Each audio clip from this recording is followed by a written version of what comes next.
शिराळकर आणि नाग यांचे अतूट नाते आहे. स्वतःचा जीव धोक्यात घालून नागांचा प्राण वाचवतात असे अनेक प्रसंग घडले आहेत. असाच एक प्रसंग रस्त्याचे डांबरीकरण करत असताना डांबरात नाग अडकून जखमी झाला होता. यास शिराळकरांनी जीवनदान देऊन पुन्हा नागावरील प्रेम आणि श्रद्धा किती आहे हे दाखवून दिले. येथील खेडफाटा या ठिकाणी रस्त्याचे डांबरीकरण सुरू असताना एक नाग अडकून जखमी झाला. यावेळी या ठिकाणी उपस्थित असलेले गणेश खबाले यांनी तो नाग व्यवस्थित डांबरातून काढून श्रीराम नांगरे पाटील यांच्या जवळ दिला. त्यानंतर शिराळा पशुवैद्यकीय दवाखाना येथे पशुवैद्यकीय अधिकारी डॉक्टर शुभांगी आरगडे यांनी जखमी नागावर उपचार सुरू केले. यावेळी उपचार करताना वन अधिकारी हनुमंत पाटील सहित प्राणी मित्र सुशील गायकवाड उपस्थित होते. नागावर उपचार करून पूर्ण बरा झाल्यावर नैसर्गिक अधिवासात सोडण्यात येणार आहे. नमस्कार, मी श्रीराम शंकर नांगरे पाटील, राहणार शिराळा, जिल्हा सांगली. आमच्या शिराळकरांचं एक वैशिष्ट्य म्हणजे नाग हा शिराळकरांच्या जीवनाचा प्रश्न असल्यासारखा आहे.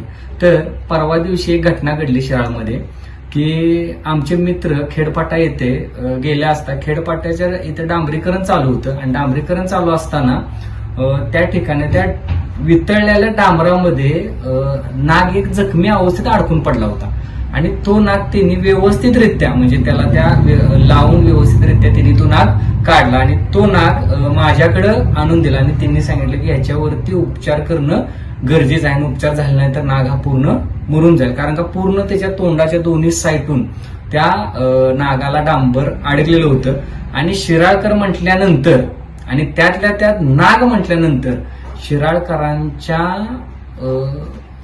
प्रेमापोटीचा विषय, श्रद्धेचा विषय तिथे येतो.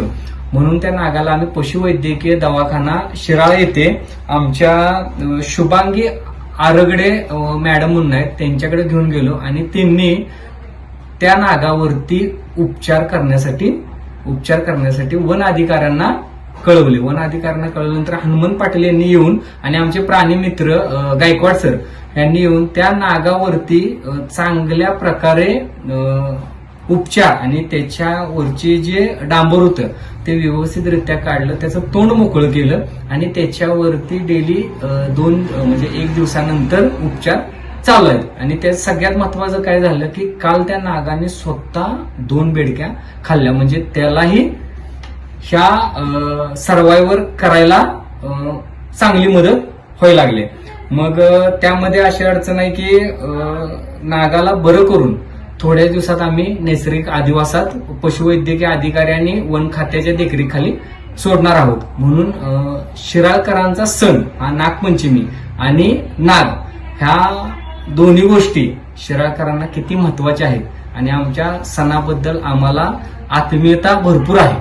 म्हणून आम्ही नागावरती जीवापाड प्रेम करतो आणि त्या प्रेमापोटी आमच्या शिराळकरांचा जीव धोक्यात घालून आम्ही त्या नागाला वाचवण्याचा 100% प्रयत्न करतो. तरी मला सांगायचं आहे की आत्ताचं वातावरण बघता जून जुलैमध्ये ह्या काळात सरपटणारे साप हे जास्त प्रमाणात रस्त्यावरती, शेतात आणि काम करत असताना वातावरणामुळे बाहेर पडतात आणि त्याच्यामुळं सगळ्यांनी लक्ष देऊन त्यांना वाचवण्याचा जास्तीत जास्त प्रयत्न करावा. असं काय आढळल्यास आम्हाला श्रीराम फाउंडेशनला संपर्क साधावा, आम्ही त्याला वाचवण्याचा परिपूर्ण प्रयत्न करेन. ओके, एवढंच बोलतो आणि थांबतो. जय हिंद, जय महाराष्ट्र.